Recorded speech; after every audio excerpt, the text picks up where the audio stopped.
नमस्कार बच्चों।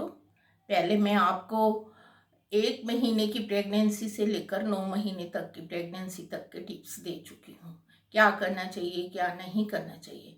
अब मैं आपको बर्थ से लेकर 9 महीने तक की जो बच्चों को वैक्सीन लगती है, इम्यूनाइजेशन होती है, उसके बारे में मैं बताऊंगी। जन्म के तुरंत बाद बच्चे को 24 घंटों के बीच बीच में वैक्सीन जो है बीसीजी, पोलियो के डोज और हेपेटाइटिस बी का इंजेक्शन 24 घंटों के अंदर अंदर लग जाना चाहिए। ये बहुत ज़रूरी है। पहले हमारे टाइम में तो कहा करते थे कि अगर बच्चे का बर्थ हुआ है, अगर बाजू पहले आ गए तो उस पर बीसीजी लगा देना चाहिए। यानी बीसीजी जो है एट बर्थ बहुत ज़रूरी है। बीसीजी का इंजेक्शन आपको पता ही है कि टीबी के लिए लगता है, हेपेटाइटिस बी, पीलिया के लिए लगता है, पोलियो के डोज जो है वो भी आपको पता है। इतनी डिटेल में जाने की ज़रूरत नहीं। आजकल हर बंदा जो है इन चीज़ों की नॉलेज रखता है। और बीसीजी का जो इंजेक्शन है वो थोड़े दिनों में, 1 हफ्ते के बाद वो रेड कलर का होने लग जाता है, स्कार सा ले लेते हैं। तो उससे डरिए मत। कई बार वो बहुत ज़्यादा पक भी जाता है तो उस पर हाथ हूथ या कुछ भी लगाने की ज़रूरत नहीं है। वो अपने आप अपना निशान छोड़ के अपने आप ठीक होके वापस चला जाता है। उसके बाद 1.5 महीने का बच्चा होते ही आपको आपका जन्म के साथ ही इम्यूनाइजेशन का कार्ड भी तैयार हो जाता है। वो ही कार्ड लेके जहाँ भी आप इम्यूनाइजेशन करवाना चाहते हैं, टीकाकरण करवाना चाहते हैं, वहाँ जाइए। 1.5 महीने में डीपीटी की फर्स्ट डोज, पोलियो की बूंदें और हेपेटाइटिस बी का इंजेक्शन सेकंड डोज लग जाती है 1.5 महीने के बाद भी।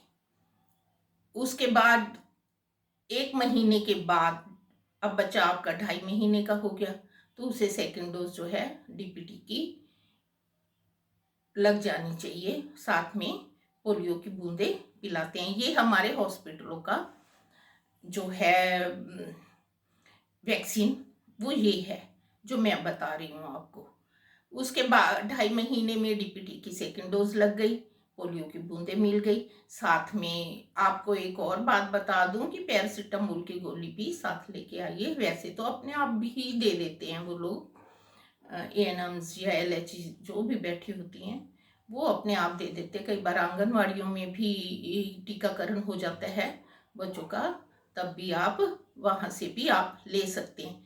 लेकिन जब डीपीटी की डोज लगती है जिस जगह पे, हमेशा टांग पे लगती है, थाई पे, तो आप ऐसे बर्फ़ ज़रूर लगाएं। वहाँ रेडनेस हो जाती है, कई बार बच्चा बहुत पेन महसूस करता है, तब भी आप उसे आइस के साथ थोड़ा सा रब कर दें, आइस लगा दें, या उसे कहते हैं, हम तो बोलते हैं आइस का सेक करो, फॉर्मेटेशन करो। तो ये चीज़ें हैं। तो आपका बच्चा 2.5 महीने का हो गया। उसके बाद 3.5 महीने में डीपीटी की तीसरी डोज और पोलियो की बूंदें मिल गई, दिला देनी चाहिए।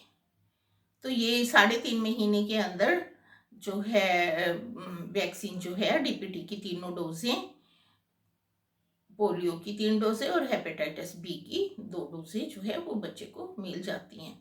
अगर कोई ऐसी बात हो गई है कि आप टाइमली नहीं जाते तो 1.5 महीने के अंदर भी अगर लग गई है आपको सेकंड डोज या थर्ड डोज, यानी 1 महीने का जो फर्क रखना होता है, अगर वो 1.5 महीना भी हो गया तो कोई बात नहीं। वैसे तो आपको 1 महीने के अंदर अंदर ही लगवा लेनी चाहिए। तो ये तो हो गई डीपीटी और पोलियो। उसके बाद हम गैप देते हैं। 9 महीने में मीजल लगता है।